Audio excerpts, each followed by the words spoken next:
I'm Patrick Thornley and I'm from Sutton Coldfield, Birmingham, and I am about to start studying medicine, and I volunteer with a charity called Hope for Justice.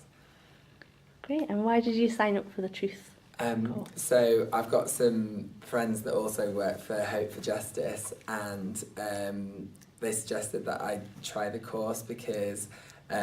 we're currently starting an abolition group in Sheffield, and we're trying to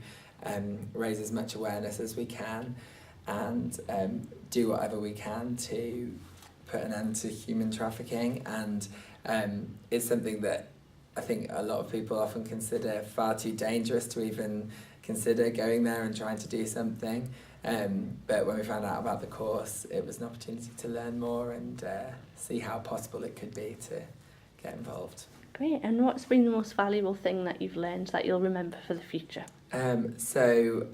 I think there was some really shocking information that we learned, for example, that the amount of modern day slaves far exceeds the number of slaves there were during the slave trade, and just a lot of the information about how close to home it really is. I think a lot of people think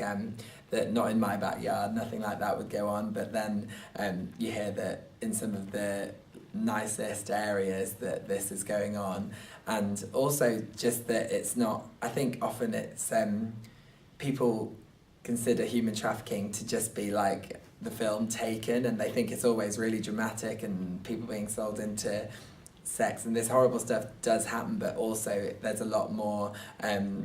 there's a lot of psychological aspects to human trafficking, and the cycle of traffickers becoming people that have been trafficked to then become traffickers, and this sort of cycle of everything that it's so much bigger than just something that's from a movie. It's a really widespread problem that's deeper than just the physical abuse. Yeah, and then how's it been beneficial for your work in the future? So it's definitely something that I will take into consideration whenever meeting new people from different backgrounds. It's something that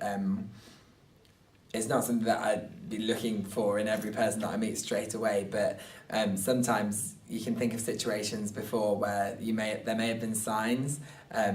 but you wouldn't have known how to deal with them, or you wouldn't have maybe thought that it was a trafficking situation. So it's something that I've definitely taken into consideration a lot more, and